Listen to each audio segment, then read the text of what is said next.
The boardroom of Montgomery Global fell silent as Aria Montgomery rose from her chair. At 32, she commanded attention not through volume but precision. Each word a calculated move in the corporate chess game she'd mastered since childhood. "Gentlemen," she addressed the executives from Meridian Capital, her voice cool as winter rain. "Your hostile takeover attempt is both unoriginal and fundamentally flawed." With 3 swift taps on her tablet, she projected their own confidential documents onto the wall screen, documents they believed unreachable. Page 16, paragraph 4 reveals your company's insolvency. Page 23 exposes your shell corporations in the Caymans. She paused, allowing a small, dangerous smile. And page 42 details your plan to dismantle Montgomery Global and sell its patents to our competitors. The lead negotiator's face drained of color. "How did you—" "It doesn't matter how," Aria interrupted, gathering her files with deliberate calm. "What matters is that this meeting is over. Security will escort you out, and my legal team will contact yours within the hour." As the stunned executives were led away, Aria's assistant approached with fresh coffee and an admiring glance. "That was brilliant." "That was necessary," Aria corrected, accepting the cup without meeting her eyes. The victory fell hollow, another battle won alone, another reason for the whispers that followed her through the corridors. Ice Queen, Victor's attack dog, untouchable, 15 floors above, in a medical suite accessible only by private elevator. Victor Montgomery received the news he'd suspected for months.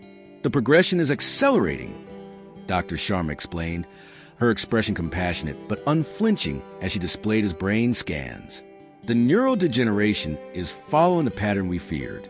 Without intervention, you have 8 to 12 months of full functionality remaining." Victor nodded, his steel-gray eyes betraying nothing of the storm within. At 58, he'd built an empire, revolutionized 3 industries, and buried the love of his life. Now his own body was betraying him, neuron by neuron. "And with intervention?" he asked, though he already knew the answer. "We can manage symptoms, maintain comfort, but there's no stopping progression." Dr. Sharma hesitated.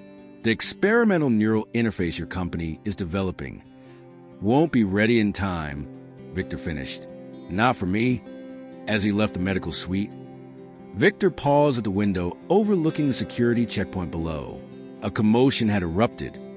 One of Meridian's executives attempting to return, becoming belligerent with the guards. Most of the security team moved with robotic efficiency, but one man stood apart, tall, with military bearing evident in his stance. He approached the situation differently. Instead of force, he used presence, stepping between the agitated executive and a female receptionist, speaking words Victor couldn't hear but could read in the gradual relaxation of the executive's posture. The man, Dominic Reeves, according to a security badge, defused the situation without a single threatening gesture. More remarkably, he did so while maintaining the executive's dignity, walking him personally to his car with what appeared to be genuine respect. Victor made a mental note of the name.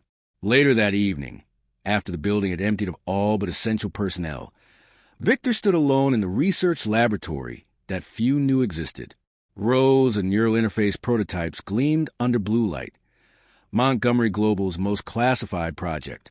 He ran his fingers over the sleek design of the latest model, a device that could potentially allow those with degenerated conditions to maintain communication even as their bodies failed them. "Too late for me," he murmured, "but perhaps not for others." His hand trembled slightly as he replaced the prototype, the first visible sign of what was coming. Not the legacy he'd imagined, but perhaps the most important one he would leave. The following morning, Victor summoned Dominic Reeves to his office. The security specialist entered precisely on time, his posture perfect but not rigid, his assessment of the room subtle but thorough.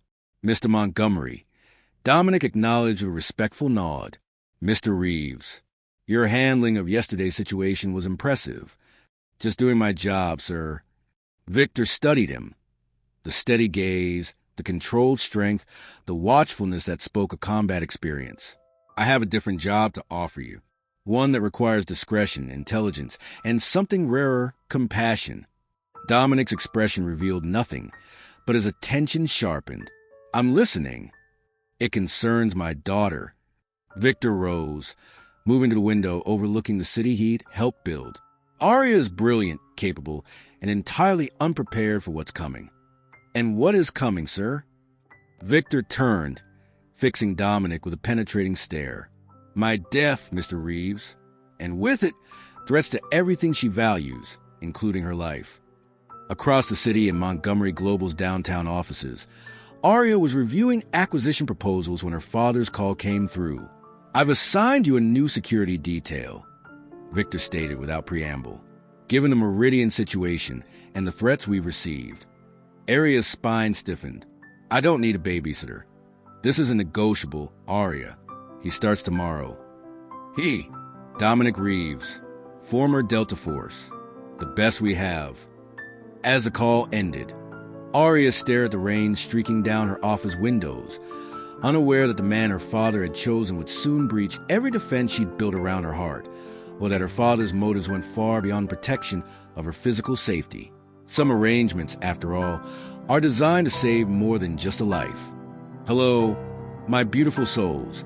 Welcome back to the Chapters of Love, where we discover that sometimes the people placed in our path are carrying gifts we never expected to receive.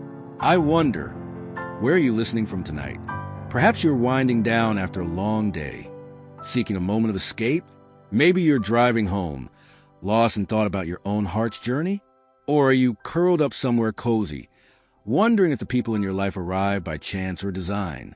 Wherever you are, I'm so grateful you've chosen to spend this time with me. If you ever had someone enter your life for one reason but stay for another, subscribe and tap that like button and share your thought below. Your stories become part of our shared tapestry of love and connection.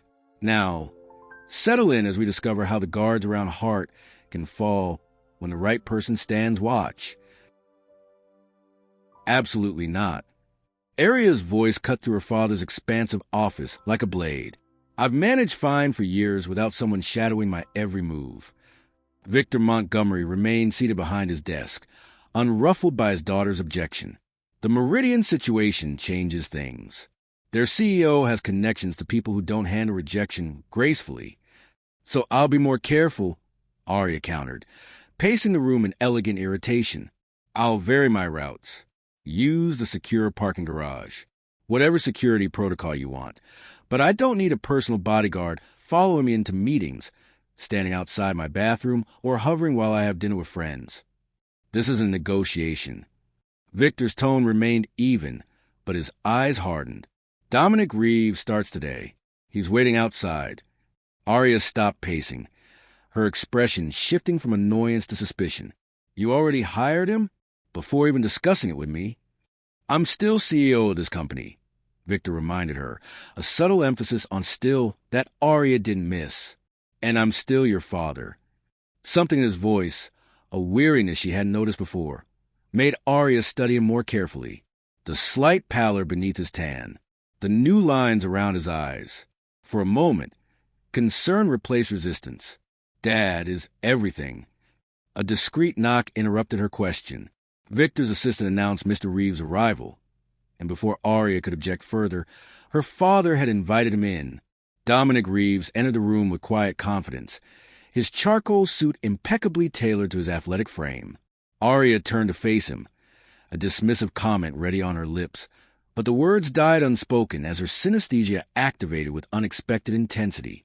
Deep cobalt blue surrounded him like an aura, pulsing with the rich, resonant notes of a cello concerto she couldn't name but somehow recognized. The sensation was so overwhelming that she took an involuntary step backward, blinking rapidly to clear her vision. "Ms. Montgomery." Dominic greeted her with a respectful nod, his voice a perfect match to the cello notes echoing in her mind. "It's a pleasure to meet you." Aria recovered quickly, extending her hand with practiced poise. "Mr. Reeves, I'm sure you're very qualified, but your services won't be necessary." His handshake was firm but not dominating, his palm warm against hers. The blue intensified at the contact, deepening to sapphire around the edges of her vision. "I understand your reservations," he replied, releasing her hand. "Most clients initially feel the same way." "I'm not your client," Aria corrected sharply. My father is... Dominic's expression remained neutral, but something flickered in his eyes. A brief acknowledgement of the awkward position they both occupied.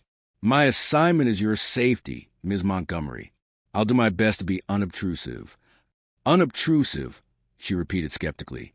At 6 foot whatever with military bearing and shoulders that barely fit through the door? Good luck with that. A ghost of a smile touched his lips before vanishing. I've had considerable practice at blending in. Victor watched their exchange with interest before interrupting.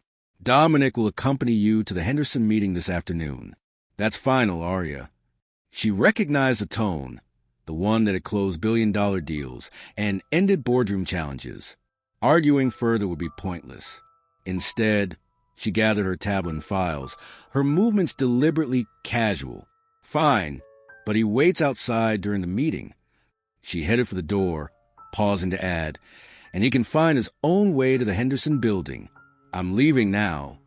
30 minutes later, Aria emerged from the Montgomery Tower's private garage in her silver Aston Martin, satisfied with her small rebellion.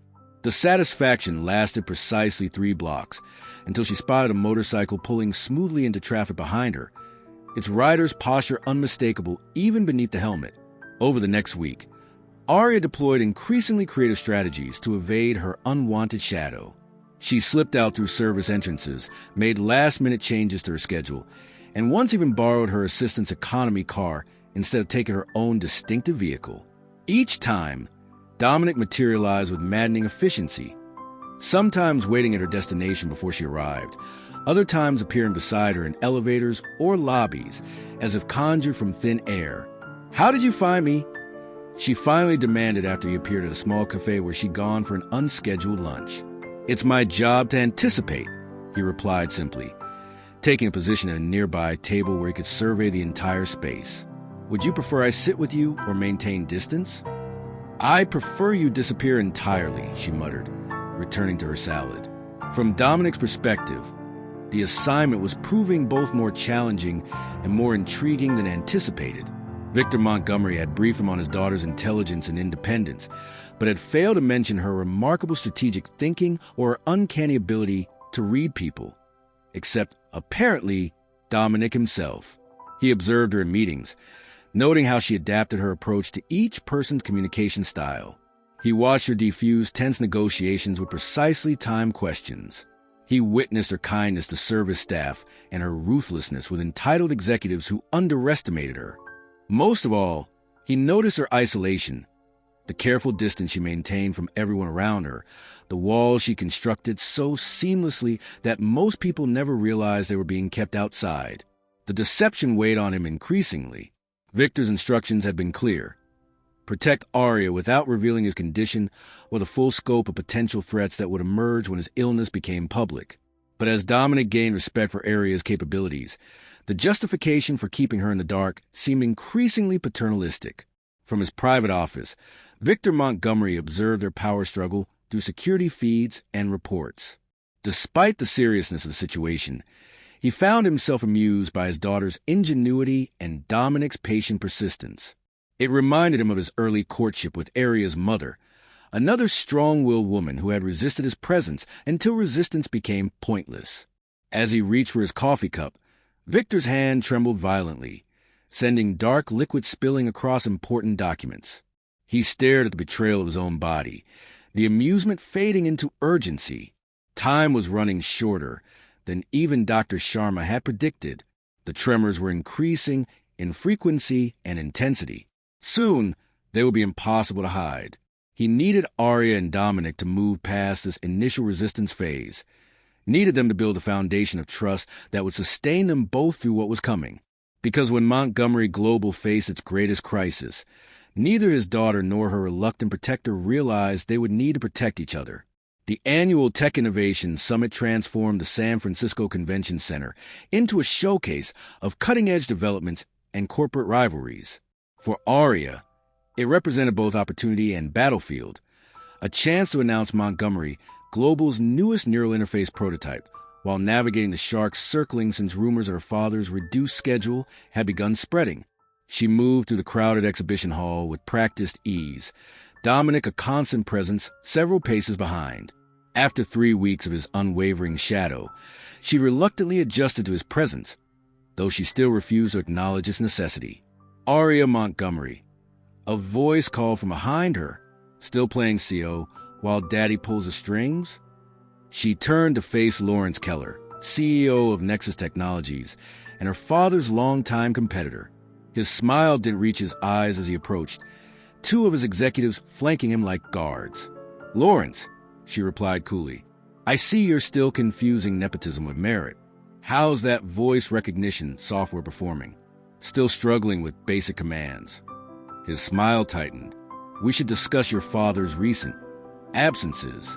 Perhaps over dinner? I have information that might interest you." "I have all the information I need. Thank you." Lawrence stepped closer, lowering his voice. "Do you? About the board members he's meeting privately? About the medical specialist visiting Montgomery Tower after hours?" His hand closed around her upper arm, his grip just tight enough to be inappropriate. "Your father's empire is vulnerable, Aria. You'll need allies when it starts crumbling." Before she could respond, Dominic materialized beside them, his presence creating immediate space without a word being spoken. "Ms. Montgomery," he said, his tone respectful but firm, "your next presentation begins in 5 minutes. The development team needs to confirm a few details beforehand." Lawrence's hand dropped away as Dominic subtly positioned himself between them. "Of course," Aria replied, recognizing the fabricated excuse for what it was, a graceful exit strategy. As they walked away, Dominic leaned closer. His security detail was moving into position behind you. The situation was escalating. Aria glanced back to confirm his assessment. Indeed, Lawrence's men had been closing in, potentially to isolate her in a corner of the busy hall. "Thank you," she said, the words feeling foreign on her tongue. "That was well handled." Dominic's expression remained professional, but something in his eyes softened momentarily. "Just doing my job, Ms. Montgomery." The remainder of the conference passed without incident. Aria's presentation of Montgomery Global's neural interface prototype drawing significant attention and investment interest. By the time they headed back to her car, evening had fallen over San Francisco, the city lights glittering against the bay. "I'll drive," Dominic said as they approached the Aston Martin. Aria raised an eyebrow. "Excuse me, you've been on your feet for 10 hours, conducted 4 presentations, and handled 17 potential investors. Your concentration is compromised." He held out his hand for the keys. "I'm trained in defensive driving. It's safer." To her own surprise, Aria handed over the keys without argument. The day had indeed drained her, and Lawrence's veiled threats about her father lingered uncomfortably in her mind.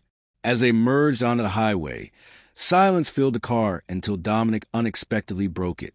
"Your presentation on the neural interface was impressive," he said, eyes on the road, "especially the potential applications for ALS patients."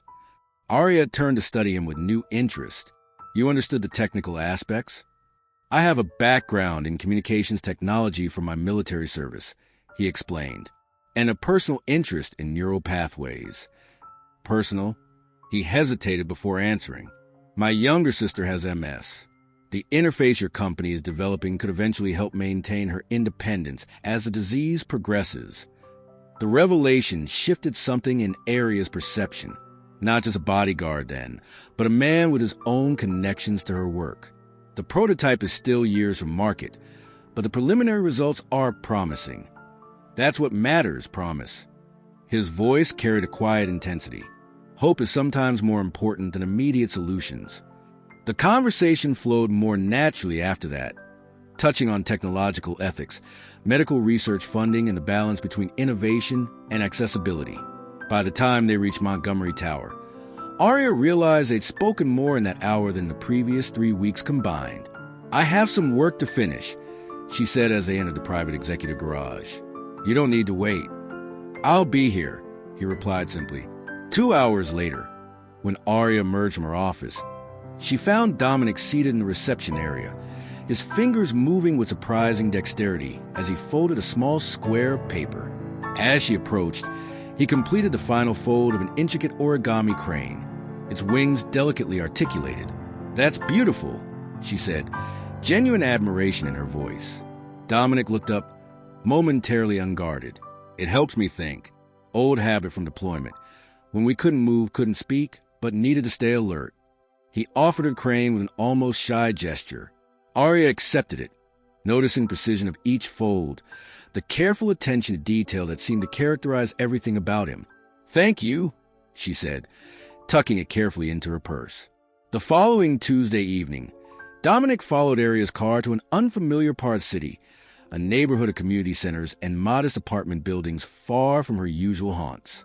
When she parked and entered a nondescript building with East Bay Crisis Support on the door, his curiosity overcame protocol. Inside, he discovered Aria seated at a desk, phone to her ear, speaking with gentle authority to someone clearly in distress. Her expression as she talked the caller through breathing exercises and safety planning held none of the corporate masks she typically wore. Just compassion and focused presence. He retreated before she could spot him, processing this new dimension of the woman he was assigned to protect. The volunteer work wasn't in any of her files, wasn't part of her public image. It was simply Aria, helping strangers through their darkest moments without recognition or reward. That night, as Dominic updated Victor Montgomery on his daughter's security, he found himself sharing this discovery. "She volunteers at a crisis center," he said. Anonymously, Victor's smile held pride and sadness in equal measure. "Her mother did the same work before we met. Aria never mentions it, but she's been volunteering there since college." As Victor rose to pour them both a drink, his hand suddenly seized with a violent tremor, sending the crystal decanter crashing to the floor. Dominic moved quickly to his side, steadying him as the older man's knees momentarily buckled. "Sir, I'm fine," Victor insisted, straightening with effort. "Just tired. Don't mention this to Aria." The following morning, when Aria questioned her father about looking unwell, Victor dismissed her concerns with practiced ease. "Just exhaustion, sweetheart. Too many late meetings." Aria accepted the explanation, but as she left his office, her eyes met Dominic's with new awareness, as if sensing he held pieces to a puzzle she was only beginning to see. The blue surrounding him in her synesthesia vision had deepened to indigo, the cello notes now accompanied by something warmer, more complex, something that felt dangerously like trust beginning to form. The Montgomery Mountain compound stood in stark contrast to the sleek corporate headquarters in the city, a sprawling timber and stone retreat nestled among ancient pines, where technology met wilderness in harmonious balance. For the annual development team retreat, Victor had insisted on this remote location, away from press and competitors. "You'll stay in the East Wing," Aria informed Dominic as they arrived, her tone professional but lacking its earlier edge. "The security team has the perimeter covered, so you're technically off duty after dinner." Dominic nodded, taking in the property's defensive advantages and vulnerabilities with a practiced eye. "I'm never entirely off duty, Ms. Montgomery." "Aria," she corrected, surprising them both. "If we're spending 3 days in close quarters, MS Montgomery becomes tedious." A small smile touched his lips. "Aria, then." The first day passed in a blur of presentations and strategy sessions, with Aria leading discussions on the neural interface's development timeline. Dominic maintained his watchful distance, impressed by her command of both technical details and team dynamics. She navigated competing egos with diplomatic skill, drawing out quiet engineers while tempering more dominant personalities. That evening, after the formal dinner concluded, most of the team gathered around a massive stone fireplace for drinks and conversation. Aria, however, slipped away to the lakeside dock, where Dominic found her staring across the moonlit water. "Beautiful night," he observed, keeping a respectful distance. She nodded without turning. "My mother loved this place, said it was where her soul could breathe." The personal disclosure hung in the air between them, an offering of something beyond their professional relationship. Dominic accepted it with quiet understanding, moving to stand beside her at the railing. "I can see why. It feels separate from the world. That was the idea. Dad built it the year I was born. A sanctuary where we could just be a family, not the Montgomerys. Her voice carried a wistfulness that transformed her usual confidence into something more vulnerable. After Mom died, he couldn't bear to come here for years. They stood in companionable silence until the mountain chill drove them back toward the warmth of the main house. As they walked, Aria found herself noticing details about Dominic she'd previously ignored. The slight unevenness in his gait suggesting an old injury, the watchful alertness that never fully left his eyes even in this secure location. "Good night, Dominic," she said when they reached the junction of hallways leading to their separate wings. "Good night, Aria," he replied, the simple exchange carrying a new warmth. Hours later, Aria woke to a sound that cut through her sleep, a strangled cry from the guest room across the hall where Dominic was staying. She hesitated, listening as the sound came again, raw and pained, the voice of someone trapped in nightmare. Without analyzing her decision, she crossed to his door and knocked softly. When no response came, she eased it open to find Dominic tangled in sheets, his face contorted in silent struggle, body rigid as if bracing against impact. "Dominic," she called from the doorway, then louder when he didn't respond. "Dominic, wake up." His eyes snapped open, instantly alert, hand moving toward a weapon that wasn't there. Recognition dawned slowly as he focused on her face. "Aria." His voice was rough, embarrassment crossing his features as he realized the situation. "I apologize." "Don't," she said simply, entering the room to sit at the edge of a reading chair. "We all have our ghosts." Dominic sat up, running a hand through sleep-tousled hair. "Mine should know better than to make public appearances." "It's hardly public. Just me." She studied him in the dim light, filtering through mountain windows. "Want to talk about it?" He hesitated, the instinct for privacy warring with something else, a need, perhaps, to be seen beyond his function. "Afghanistan, a mission that went wrong. We lost 3 team members, including my fiancée. The revelation landed softly between them. You served together?" "Special Operations Communications. Leah was better at it than I was." A ghost of a smile touched his lips. "Better at most things, actually." "I'm sorry," Aria said, the simple words carrying genuine weight. "For years ago now." He looked up, meeting her eyes directly. "Your mother?" "Cancer. I was 16. Aria rarely spoke of this loss, but something in the pre-dawn quiet made sharing feel natural. It was quick, 3 months from diagnosis to the end. Dad and we weren't prepared. "No one ever is," Dominic observed. "That's the cruelty of it." As dawn began painting the mountains gold, they talked of grief and survival, of rebuilding after fundamental loss. When Aria finally returned to her room, something had shifted between them, a recognition of shared experience that transcended their assigned roles. The retreat's final day brought an unexpected challenge when Harrison Wells, a key investor known for aggressive tactics, cornered Aria during the closing lunch. His interest in the neural interface had shifted from professional to personal, his hand lingering too long on her arm, his body blocking her exit from the conversation. Dominic observed the interaction from across the room, noting Aria's subtle signals of discomfort despite her maintained composure. He intervened with practiced subtlety, approaching with a tablet in hand.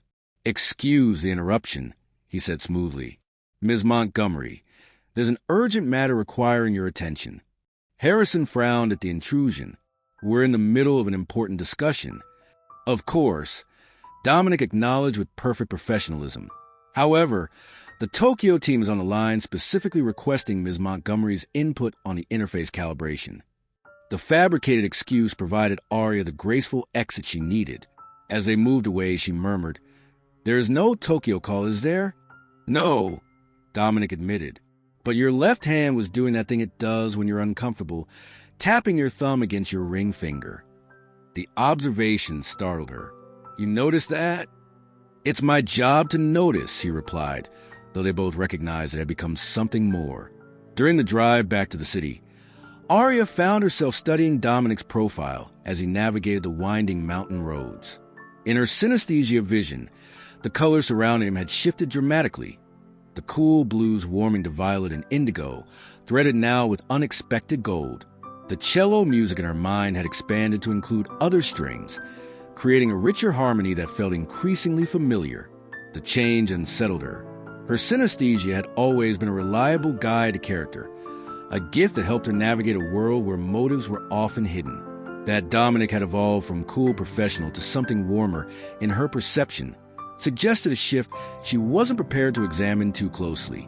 From his private study at the compound, Victor Montgomery observed their departure through security cameras, noting the relaxed posture between them, the easy conversation visible even without audio. His satisfaction at their growing connection was interrupted by a violent muscle spasm that sent him gripping the desk edge for support. Dr. Sharma's warnings echoed in his mind. The progression is accelerating. You need to prepare her. But watching his daughter smile at something Dominic said, a genuine smile that reached her eyes in a way he hadn't seen since before her mother died, Victor made a decision to hold his secret a little longer, just until he was certain Dominic would be there to catch her when the truth finally broke her carefully constructed world apart. My dear listeners, as Aria and Dominic stand at this crossroads, I find myself pausing to connect with you. Are you feeling the tension between duty and desire in your own heart? Have you ever discovered that someone came into your life for reasons far deeper than you initially believed? The most beautiful connections often begin with misunderstanding, don't they? If this story is resonating in those quiet places of your heart, please tap that like button and share it with someone who might need to remember that love often arrives disguised as something else entirely. Your support helps our community of dreamers grow. Now, let's return to our story and discover if truth can build a bridge across a chasm of broken trust.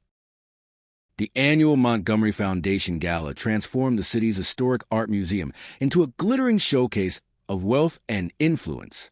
Crystal chandeliers cast prismatic light across marble floors where the elite of the tech world mingled with politicians and celebrities, all united by the evening's cause, funding for neurological research. Aria moved through the crowd with practiced grace, her midnight blue gown catching the light as she navigated conversations with major donors. From his position near the perimeter, Dominic watched her work the room, noting how she remembered personal details about each guest, how she artfully steered conversations toward the Foundation's mission without seeming calculated. The past 2 months had transformed their relationship from reluctant tolerance to something approaching partnership. She no longer attempted to evade him. He no longer maintained such rigid professional distance. They had found an unexpected rhythm together, anticipating each other's movements and needs with increasing synchronicity. Victor Montgomery made his entrance an hour into the event, his custom tuxedo impeccable, his smile confident as he greeted the assembled guests. Only those who knew him well might notice the slight stiffness in his gait, the careful way he gripped his champagne flute to disguise the tremor in his hand. Dominic noticed, and from across the room, he saw the moment Aria noticed too, her expression flickering with concern before she smoothed it away behind her social mask. The evening progressed with speeches and presentations highlighting the Foundation's work. Victor delivered his address with characteristic charisma, though Dominic observed him gripping the podium with white knuckles at one point, pausing slightly longer than natural between key phrases. As the formal program concluded and guests dispersed to enjoy the music and open bar, Aria found herself cornered by Elise Harrington, wife of board member James Harrington and notorious gossip within their social circle. "Your father's speech was interesting," Elise remarked, sipping champagne while her eyes tracked Victor across the room. "Shorter than usual. He believes in quality over quantity," Aria replied smoothly. Elise leaned closer, lowering her voice to a conspiratorial whisper. "Between us, dear, there's talk about his health. Margaret Chen's husband. You know he's chief of neurology at Mass General? Well, he mentioned seeing Victor there last month. Something about specialized testing." Aria maintained her composed expression with effort. "Dad serves on several medical boards. He visits hospitals regularly." "Of course," Elise smiled, patting Aria's arm condescendingly. "Though it's curious how he's canceled 3 international trips recently. And that tremor." She trailed off meaningfully. "Just concerned, dear. Your father means so much to all of us."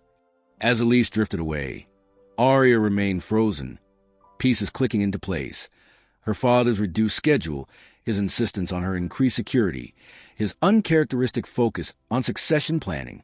The whispers she dismissed as competitive speculation suddenly carried a weight of possible truth. She found Victor in conversation with the mayor, waiting until they finished before drawing her father aside to a quiet alcove. "What's wrong with you?" she asked directly, searching his face. "And don't tell me it's nothing. I've noticed the tremors, the fatigue. Now I'm hearing you've been at Mass General for tests." Victor's expression tightened. "This isn't the place, Aria." "Then when is—" "You've been avoiding private conversation for weeks." "I've been busy," he countered, his tone sharpening. "As have you. The neural interface project is at a critical stage." "Don't deflect. Are you ill?" Victor placed his hand over hers, his grip firm and steady through sheer force of will. "I'm 58, running a global company. Of course I have health monitoring. It's nothing for you to worry about." "Dad." "Montgomery Global needs you focused," he interrupted. "Our investors need to see strength and continuity. Your concern is touching but unnecessary." He checked his watch. "I have to speak with Senator Williams before he leaves. We'll discuss this another time." Before she could protest, he was gone, leaving her with platitudes instead of answers and a growing certainty that something was seriously wrong. Hours later, as the gala wound down, Dominic found Aria alone on the museum's third-floor balcony. She stood with her back to the door, shoulders bare in the evening air, hands gripping the stone balustrade as she gazed across the city lights. "You should have a coat," he said quietly, removing his suit jacket and placing it gently around her shoulders. She accepted it without turning, the warmth of his body still lingering in the fabric. "He's lying to me." Dominic moved beside her, maintaining a respectful distance. "Your father? Something's wrong with him. Really wrong." Her voice held a vulnerability he'd never heard before. "And he won't tell me. After everything we've been through together, he doesn't trust me enough to tell me the truth." The pain in her words cut through Dominic's carefully maintained boundaries. He knew the truth she sought had carried its weight for months now. The deception that had once seemed justified in service to Victor's wishes now felt like betrayal of the woman before him. "Aria," he began, turning toward her. She looked up at him then, moonlight catching the unshed tears in her eyes, and something broke open between them. All the careful distance, the professional boundaries, the pretense that what had grown between them was merely respect. "Everyone leaves," she whispered. "Or lies. Sometimes both." Without conscious decision, Dominic reached for her, his hand gently cupping her cheek. "Not everyone." The kiss happened in the space between heartbeats.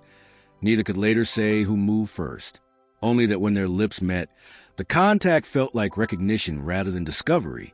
Her arm slid around his neck as it encircled her waist, drawing her closer as the kiss deepened from tentative to certain. In Aria's synesthesia, colors exploded behind her closed eyelids, the cool blues and indigos giving way to warm amber and gold, the cello music swelling into a full orchestra sound that seemed to vibrate through her very bones. For the first time since her mother's death, she allowed herself to fall without calculating the landing. When they finally separated, breathless and stunned by the intensity between them, Dominic knew he could no longer maintain the deception, not with her looking at him with such trust, such openness. "Aria, there's something I need to tell you," he began, his voice rough with emotion. "About your father." The sharp chime of her phone interrupted the moment. Aria glanced down automatically, then froze as she read the message preview. "What is it?" Dominic asked, noting her sudden pallor. Without answering, she opened the full message, an email accidentally sent to her instead of Victor, containing Dr. Sharma's latest assessment of his neurological degeneration and a response from Dominic acknowledging receipt of the information. Her eyes lifted to his, the warmth of moments before crystallizing into something cold and brittle. "You knew." "Aria, I can explain." "How long?" she demanded, stepping away from his reach. "How long have you known my father is dying?" The truth hung between them, impossible to soften or disguise. "Since the beginning, since the day he hired me." Understanding dawned in her expression, followed by a wave of betrayal so profound it transformed her features. "That's why you're here. Not for security. For me, because he knew he was dying and wanted someone to, what? Babysit me through it? Report back on my emotional state. It wasn't like that, Dominic insisted, reaching for her. She recoiled from his touch, shrugging off his jacket and letting it fall to the ground between them. Everything, every conversation, every moment I thought was real, it was all part of your assignment. No, Aria, don't. Her voice cut like glass. Don't say my name like you have the right to it anymore. She walked past him toward the door, her spine straight, her movements controlled despite the devastation evident in her eyes. At the threshold, she paused without turning. You're terminated, Mr. Reeves. I'll have security clear your things from the premises tomorrow. The door closed behind her with quiet finality, leaving Dominic alone with the consequences of a deception begun with good intentions but ending, as such things often do, in the wreckage of broken trust. The Montgomery Global executive floor crackled with tension as Aria stormed into her father's office without announcement, interrupting his video conference with Tokyo investors. I need to speak with you, she stated, her voice controlled but vibrating with barely contained fury. Now. Victor registered the storm in his daughter's eyes and calmly excused himself from the call. As his assistant closed the door behind her, he turned to face Aria with resignation. You know, he said simply, not everything, apparently. She placed her phone on his desk, displaying the misdirected email. You hired Dominic Reeves to monitor me while you've been hiding a degenerative condition. How long were you planning to keep me in the dark? Until you couldn't hold a pen? Until you couldn't speak? Victor's expression remained maddeningly composed. I was protecting you.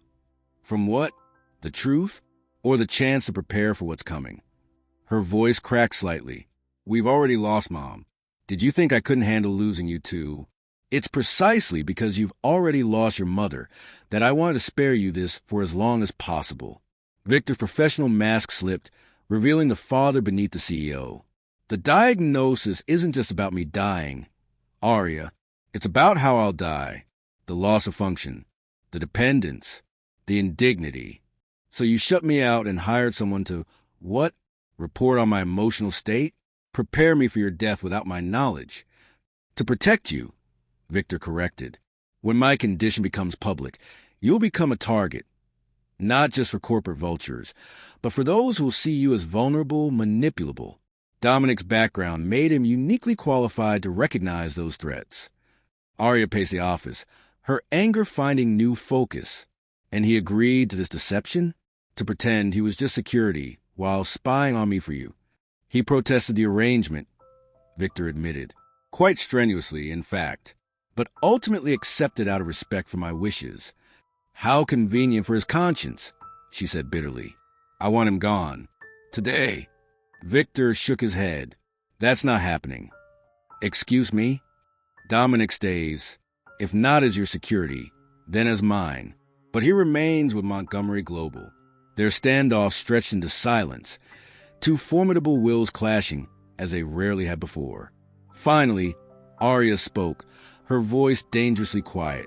Then I'll be working remotely until you reconsider. I won't be in the same building as someone I can't trust. She turned to leave, but Victor's voice stopped her at the door. Aria, he was following my orders, but that doesn't mean his feelings for you weren't real. She didn't turn around. That's the problem, Dad. I'll never know what was real and what was duty, and neither will he. Dominic cleared his desk with methodical efficiency, packing personal items into a single box while security personnel hovered awkwardly nearby.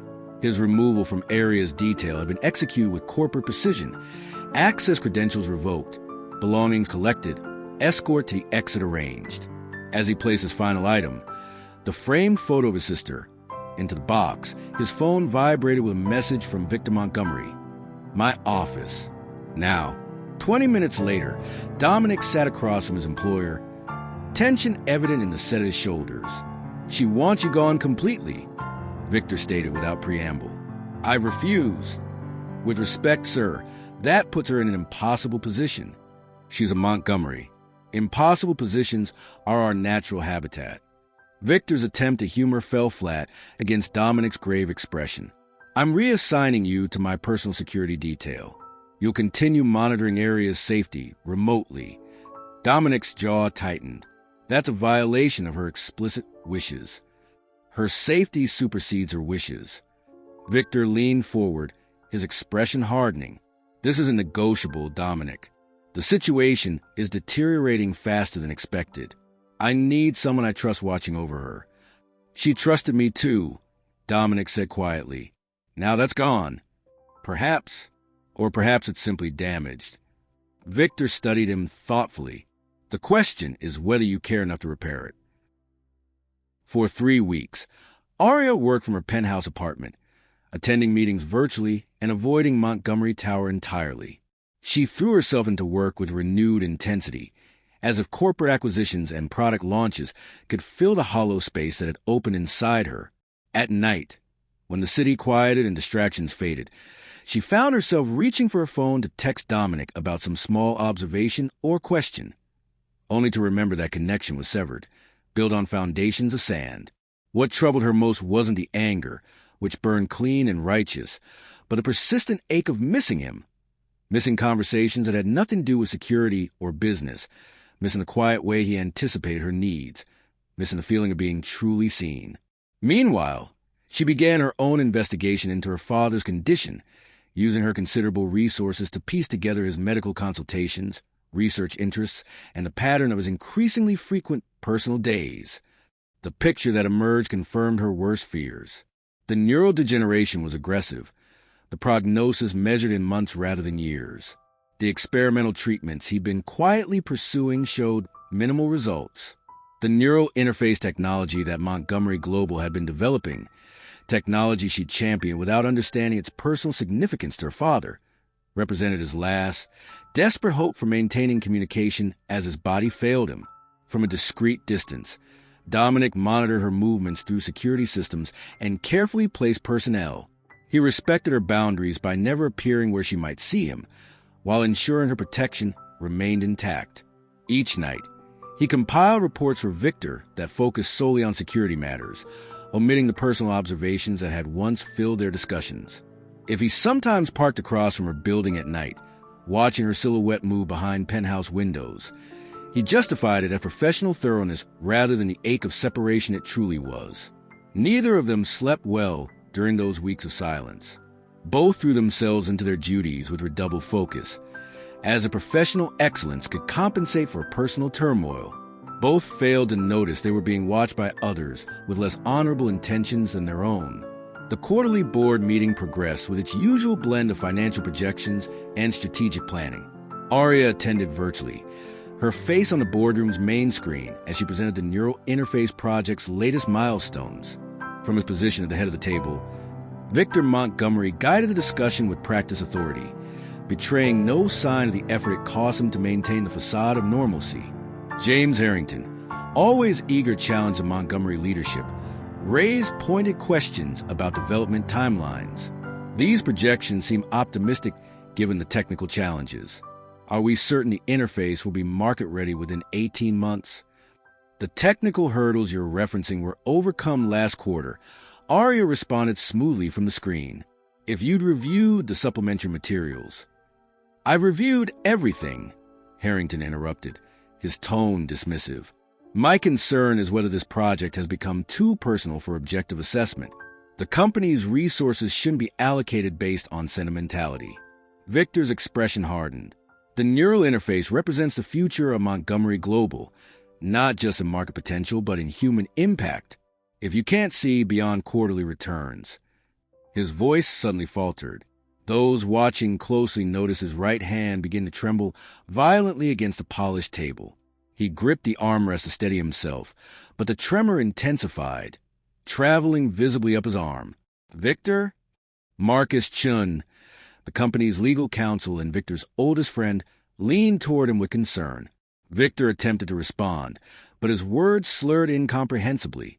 Confusion flickered across his face, followed by a flash of panic as he realized what was happening. He tried to stand, perhaps to leave before the situation deteriorated further, but his legs buckled beneath him.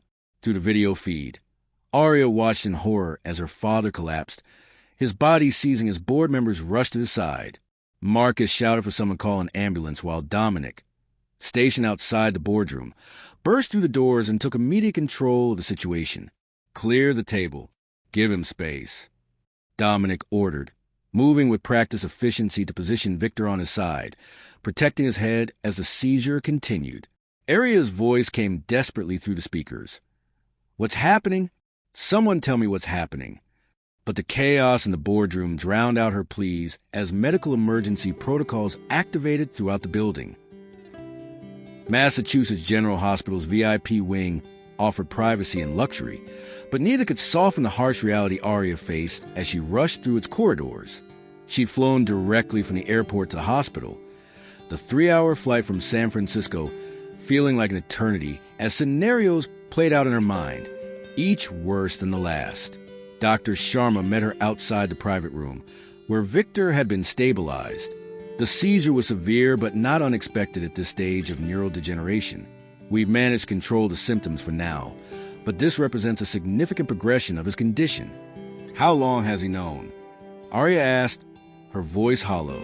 "He received the initial diagnosis approximately 8 months ago," Dr. Sharma replied gently. "The progression has been more aggressive than we anticipated. 8 months. While she'd been focused on corporate expansions and product launches, her father had been quietly facing his mortality alone. The realization cut deeper than any business betrayal could have. When she entered his room, Victor appeared diminished against the white hospital linens, monitoring equipment surrounding him like modern sentinels. His eyes opened as she approached, recognition and regret mingling in his gaze. "I'm sorry," he said simply, his voice weaker than she'd ever heard it. Aria sat beside him, anger and grief warring within her.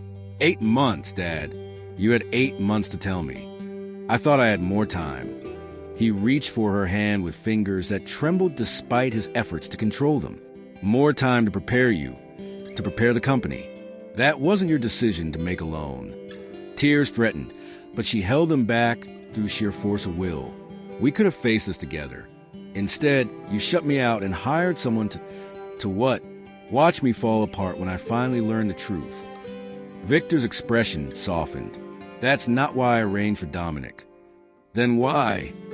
"Because I know what's coming for me." His voice strengthened with the importance of what he needed her to understand.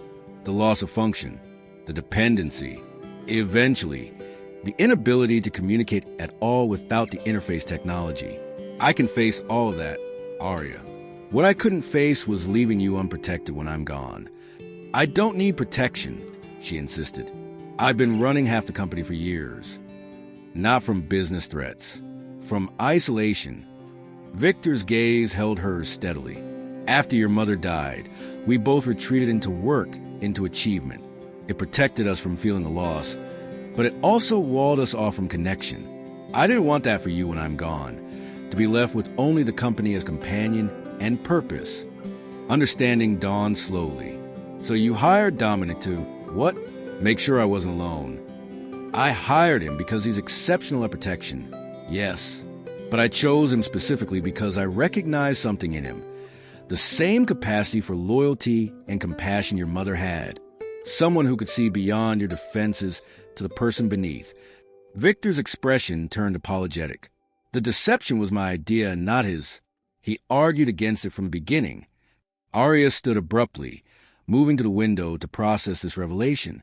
Outside, the Boston skyline glittered in early evening light, indifferent to the personal earthquakes reshaping her world. "You had no right to manipulate my life that way," she said finally, her back still turned. "To manipulate my feelings." "I didn't manipulate your feelings, Aria. I simply introduced you to someone worthy of them." Victor's voice softened. "What grew between you was real. I saw it happening, watched you both fighting it because of the circumstances, but unable to stop it nonetheless." She turned back to him, vulnerability and anger mingling in her expression. "How can I know what was real and what was duty? How can he?" "Ask him," Victor suggested simply.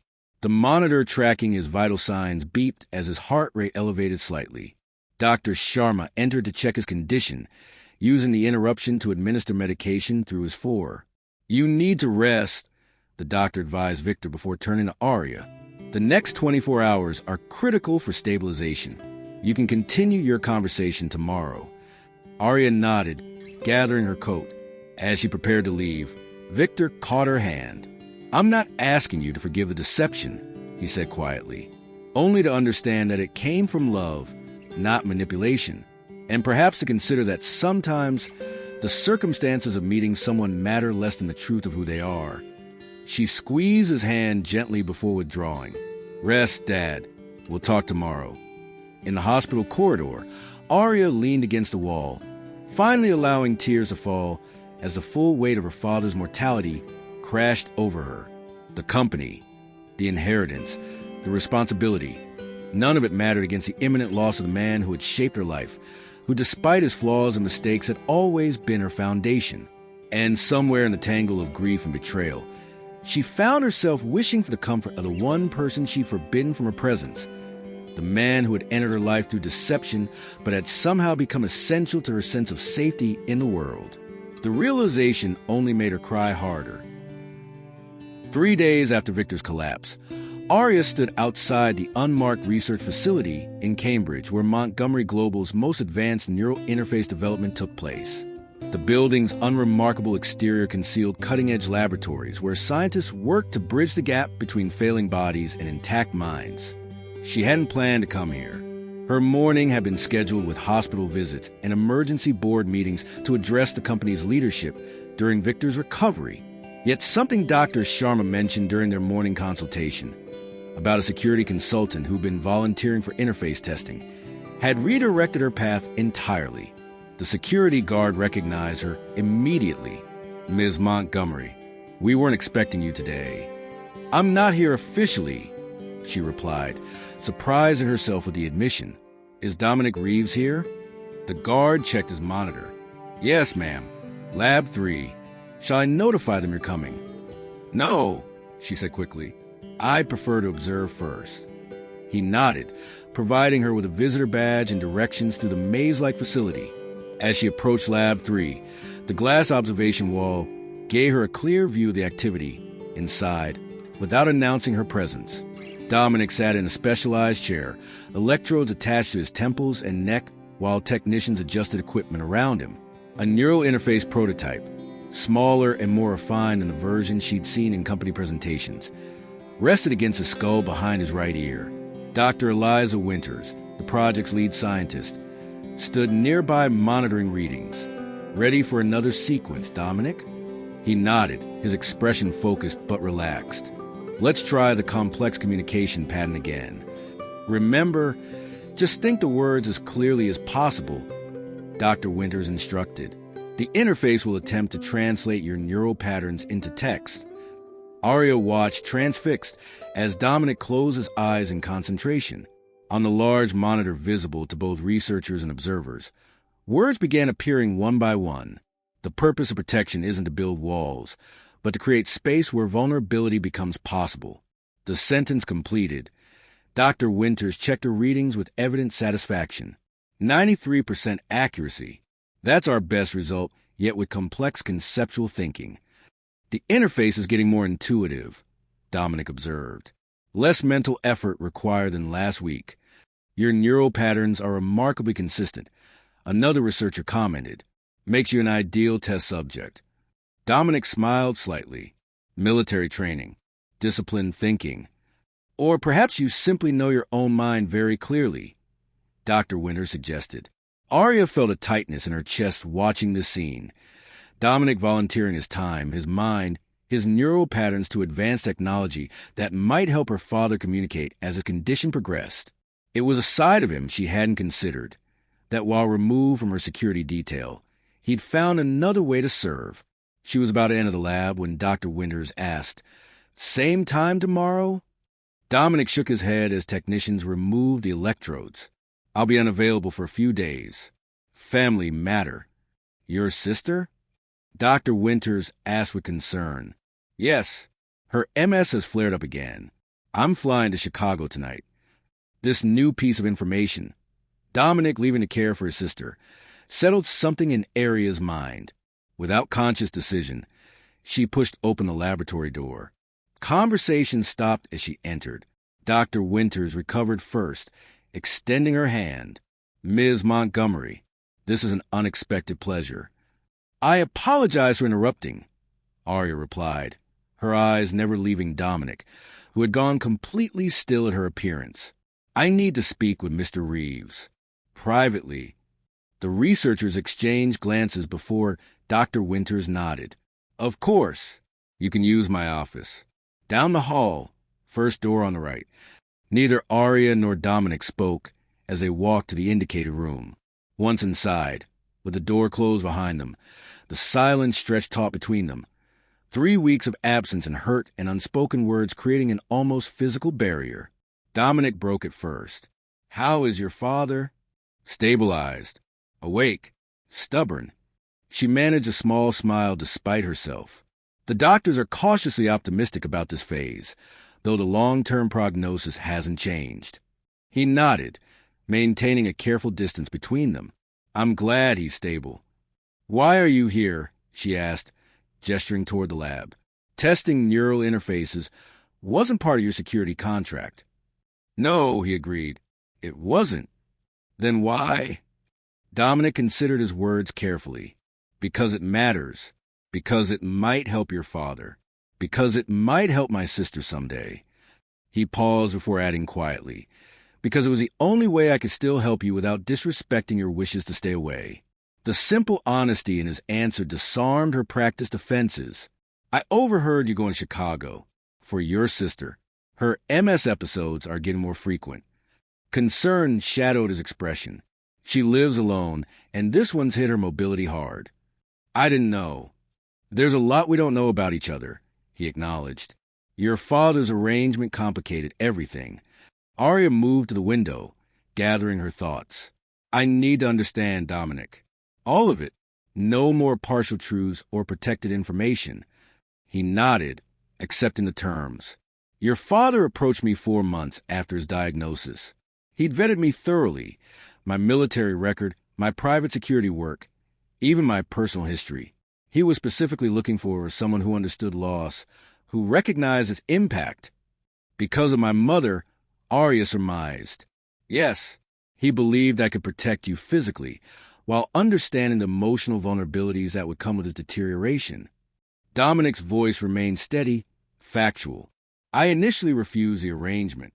The deception element felt wrong." "What changed your mind?" "Meeting you," he admitted. "Not directly, but through surveillance footage he showed me. You were volunteering at the crisis center, talking a young woman through a panic attack. The compassion you showed her while maintaining your own boundaries. It reminded me of my sister, of how she helps others despite her own struggles." Aria turned back to him, surprised by this revelation. "So you took the job because you thought I was like your sister?" A small smile touched his lips. "I took the job because I saw someone worth protecting, not just physically, but from the isolation your father feared for you. Someone who deserved the truth, which is why I argue repeatedly to tell you everything." "But you didn't tell me," she pointed out, the hurt still evident in her voice. "No," he acknowledged. "I gave your father my word. In my world, my military world, that still means something absolute." He took a careful step toward her. "But Aria, what began as an assignment transformed into something I never expected." "Duty becoming affection?" she suggested, a hint of bitterness coloring her words. "Duty becoming the most authentic thing I've ever felt," he corrected quietly. "I've spent my life in roles: soldier, protector, brother, following orders, fulfilling expectations. With you, for the first time, I found myself wanting to step outside those boundaries, to be seen not for what I could do, but for who I am." The raw honesty in his voice resonated through her, triggering her synesthesia. The colors surrounding him had shifted again, no longer the cool blues of their first meeting, or even the warmer violets of their growing connection, but a deep, steady gold that seemed to pulse with each heartbeat. "The night of the gala," she said softly, "when we kissed on the balcony, was that real or part of your assignment?" It was the moment I knew I could no longer separate the man from the mission. His eyes held hers steadily. "It was entirely real, Aria. More real than anything in my life before it. She closed her eyes briefly, listening to the music her synesthesia created around him. No longer just cello notes, but a full composition, complex and harmonious. Her gift had never led her astray in judging character.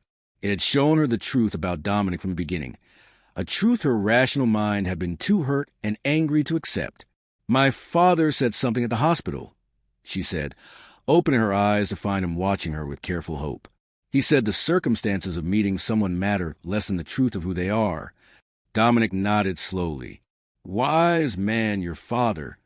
"Manipulative man, my father," she corrected, though without the anger that had fueled her for weeks. But perhaps not entirely wrong. She moved toward him then, closing the careful distance he'd maintained. "I'm still angry about the deception. I still hate that both of you made decisions about my life without my knowledge." "Understandably," he acknowledged, "but I'm beginning to see that what grew between us, complicated and messy as its origins were, became something neither of us expected. Something real." She reached for his hand, her fingers lightly touching his. "My synesthesia never lied about you, Dominic. From the first day, you appeared to me in colors of truth and loyalty, even when I didn't want to see it." His fingers curled gently around hers. "What do you see now?" "Gold," she whispered, "warm and steady and true." The moment hung between them, fragile with possibility. Then Dominic spoke, his voice low and certain. "I have to go to Chicago tonight. My sister needs me." He tightened his grip slightly on her hand. "But I'll come back, Aria. Not because your father hired me, not because of duty or assignment, but because what I feel for you is the most real thing in my life." She nodded, understanding the importance of his commitment to family.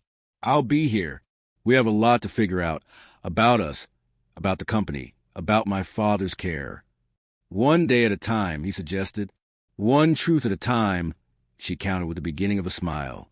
As they left the research facility together, walking side by side without touching but somehow more connected than before, Aria realized that perhaps her father's arrangement, misguided as it had been in execution, had given her something unexpected.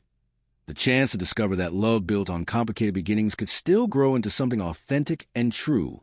Sometimes, after all, the most important journeys begin with a single step in the wrong direction. Victor Montgomery's hospital room had transformed over the weeks of his recovery. No longer sterile and impersonal, but filled with evidence of life continuing despite illness. Tablets displaying company reports rested beside family photos. Engineering schematics for the neural interface's latest iteration were pinned to a corkboard where doctors typically posted medical charts. A chess game sat half-finished on the bedside table. When Aria entered with Dominic beside her, Victor looked up from his conversation with Dr. Sharma, his eyes immediately registering their changed dynamic, the careful way they move in tandem, the subtle protective angle of Dominic's body toward Aria, the absence of the tension that had marked their previous interactions. "Well," Victor said simply, a smile touching his lips, "it seems I won't need to fire you after all, Dominic." Dr. Sharma excused herself discreetly as Aria approached her father's bed. "We've been talking," she said, her hand finding Dominic's, "about arrangements and truths and beginnings." Victor's gaze moved between them, satisfaction evident in his expression. "And what conclusions have you reached?" "That you're still insufferably controlling," Aria replied, though the words carried no real heat. "And that sometimes, rarely, your manipulations accidentally lead to something good." "Accidentally?" Victor raised an eyebrow, his humor intact despite his weakened state. "Don't push your luck, Dad." She squeezed Dominic's hand. "We're figuring things out, one day at a time." Victor nodded, his expression softening into something rarely seen in boardrooms or business negotiations. Simple, unguarded happiness for his daughter. That's all any of us can do. 3 months later, the Montgomery Estates Garden Pavilion hummed with quiet activity as technicians made final adjustments to the neural interface system. Victor sat in a specially designed chair, the sleek device positioned discreetly behind his ear, nearly invisible against his silver hair. His disease had progressed rapidly after his hospitalization. Speech had become increasingly difficult.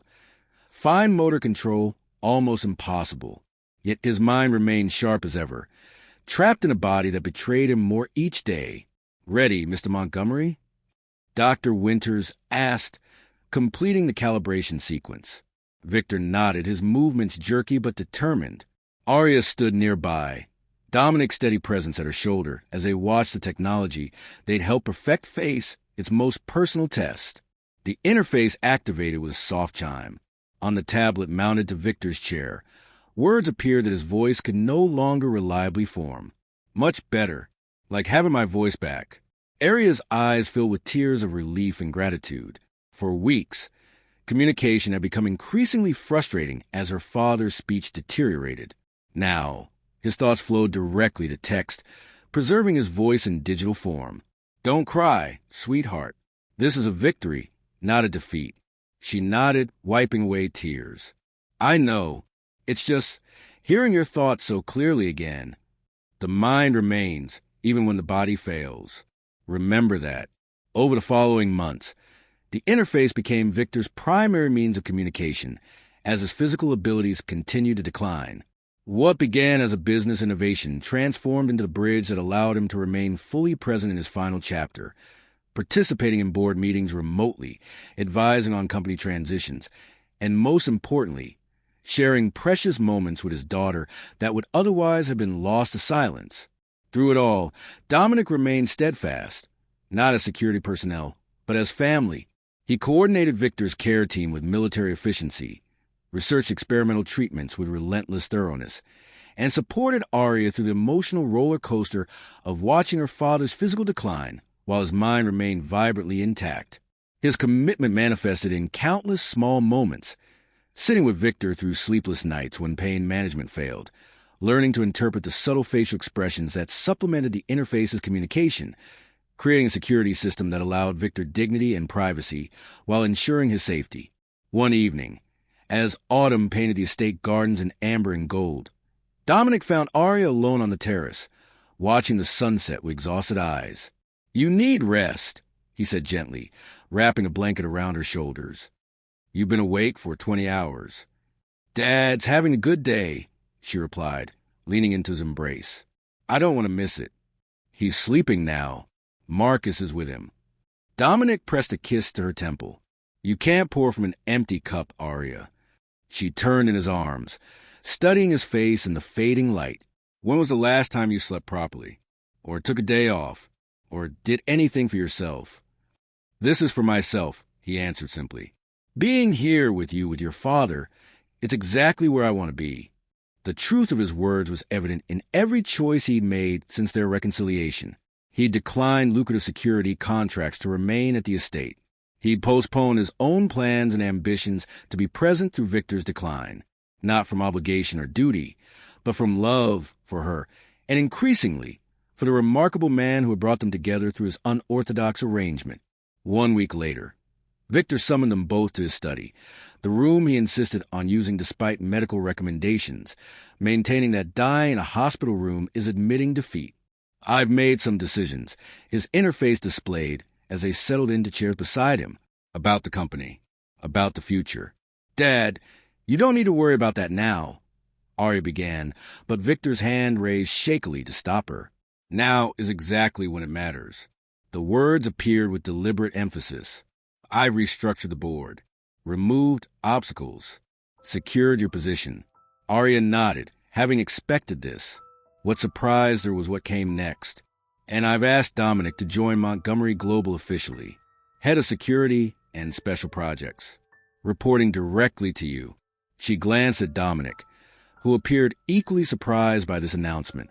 "He understands protection in all its forms," Victor continued. "Not just physical security, but protecting what matters. Innovation, integrity, people." Victor's gaze moved between them, his eyes communicating what the interface couldn't fully capture. His hope for their future, his trust in their partnership, his blessing for whatever shape their relationship might take. "I arranged your meeting," the interface displayed with what could only be described as digital smugness. "But you built something I never could have designed. Something real." As the sun set beyond the study windows, casting the room in warm golden light that matched the colors Aria had always seen surrounding Dominic, Victor Montgomery entrusted his greatest legacies, his company and his daughter, to the man he had chosen and the love that had grown despite, or perhaps because of its complicated beginnings. Some arrangements, after all, become foundations for something far more beautiful than their architects ever imagined. Hello, my beautiful souls. As our story finds its resolution, I'm sitting here with a full heart, thinking of each of you. Isn't it remarkable how love can transform an arrangement into something authentic and true? I wonder about the arrangements in your own life, the jobs, the obligations, the chance meetings that blossomed into connections you never expected. Life rarely follows the paths we imagine, does it? Whether you're currently walking through shadows like Victor, standing guard like Dominic, or learning to trust again like Aria, know that you're not alone on the journey. If this story touched something in your soul, please share it with someone whose heart might need its message tonight. Tap that subscribe button to join our family of hopeful hearts and romantic spirits. I create these stories because your emotions and experiences matter deeply to me. Until we meet again in our next chapter, remember that sometimes the most beautiful love stories begin with someone simply being brave enough to stay when it would be easier to walk away.